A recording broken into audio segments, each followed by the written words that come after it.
টাকার মতো একটা গাড়ি বিক্রি করলাম। তো গাড়িটা কোথায় বিক্রি করলাম আর কত টাকা বিক্রি করলাম ভাইয়ের মুখ থেকে শুনি। আর আমাদের ঠিকানা বলে দিচ্ছি, আমাদের ঠিকানা ফরিদপুর রাজবাড়ী গলন্দ মোড়, তামিম এন্টারপ্রাইজ। তামিম এন্টারপ্রাইজে এসে দেখে পছন্দ করে গাড়ি কিনতে পারবেন। তো আজকে ঈদের পরের দিন, যেহেতু আমরা আজকে শুক্রবার আমরা শোরুম খুলছি, তো বাইরে অনেক ফোন দিছে এর জন্য খুলছি, নাহলে আজকেও আমাদের বন্ধ রাখার কথা ছিল। তো সেই ক্ষেত্রে আসলাম শুধু ভাইদের জন্য, যে আমরা একটা ওনারা গাড়ি নিতে চাইছে, এর জন্য শোরুমটা খুলছি। তো এখন নামাজের জন্য আবার বন্ধ হবে, আবার নামাজের পরে আমরা ইনশাল্লাহ আবার খুলবো। যেহেতু আমাদের আরেকটা গাড়ি কথাবার্তা চলতেছে, ওই গাড়িটা যদি হয়ে যায় তাহলে আমরা নামাজের পর ইনশাল্লাহ আবার খুলবো। তো ভাইয়ের সাথে কথা বলি, ভাই কোথা থেকে আসছেন, কত টাকা গাড়ি কিনবেন? ভাই আসসালামু আলাইকুম। ওয়ালাইকুম আসসালাম। আপনার বাসা কোথায়? আমার বাসা তালমা, নগরকান্দা থানা, ফরিদপুর জেলা, তালমা থেকে আসছেন? জি।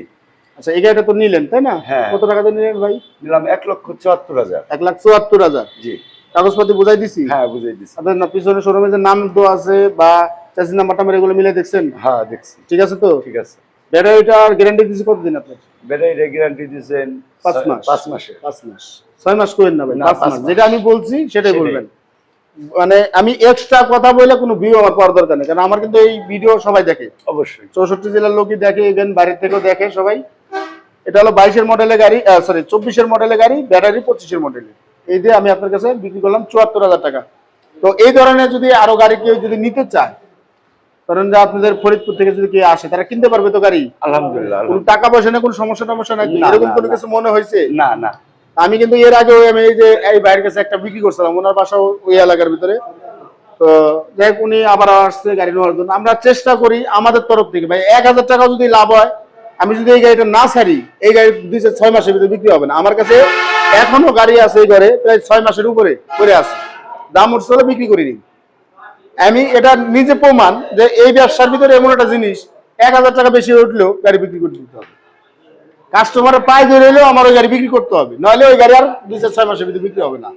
এই ব্যবসাটা এমন একটা ব্যবসা, কারণ আমার কাছে এখনো ওই ধরনের গাড়ি আছে, 2-6 মাস করে আছে। ওই গাড়িতে আমার লস, আমার হিউজ পরিমাণ লস, না হলে 15-20 হাজার করে পার গাড়িতে চলে যাবে, কিছু করার নাই। কিন্তু কাস্টমার পছন্দই হইতেছে না গাড়ি, পছন্দ না হলে তার তো জোর করে দেওয়া যায় না। আপনি যেরকম এই গাড়িটা পছন্দ হয়েছে, আমি যতই চেষ্টা করছি যে ভাই ওদিক থেকে দেখেন, আপনাদের কিন্তু জান নেই, কারণ পছন্দ হয়েছে আপনার এই মালটা। আচ্ছা যাই হোক, আমরা চেষ্টা করি সবসময় ভালো জিনিস দেওয়ার জন্য, ঠিক আছে? তো গাড়িটার টায়ারগুলো সবগুলো নতুন আছে, টায়ার মোটামুটি খারাপ না, ভালোই। আমরা একটু গাড়িটা দেখাই যে কোন শোরুমের গাড়ি। ওটা আমাদের শোরুমের একটা স্টিকার লাগাই দিছি, চার্জার এই জায়গায় আছে গাড়ির সাথে। মানে কোনো কিছু আমরা কোনো গাড়ির পরিবর্তন করি না, যেভাবে আনি ওইভাবেই সেল করি। তো এই গাড়িটা আমার ধোয়া মশা হয় না, কিন্তু এই গাড়িটা আমার একটু ভালো রেট যাইতো, কিন্তু আমি আসলে ওই গাড়ির পিছনে শ্রম দিতে পারি নাই, এর জন্য যেরকম কিনে আনছি ওরকমই সেল করে দিয়েছি। যাক আলহামদুলিল্লাহ, ও গরিব মানুষ, ও চালা খাক, দোয়া করি। তারপরে সমস্যা হলে ইনশাল্লাহ আমি দেখবো। তো আপনারা আসবেন, এসে দেখে পছন্দ করে গাড়ি নিয়ে যাবেন। সবাই ভালো থাকবেন, সুস্থ থাকবেন। আসসালামু আলাইকুম।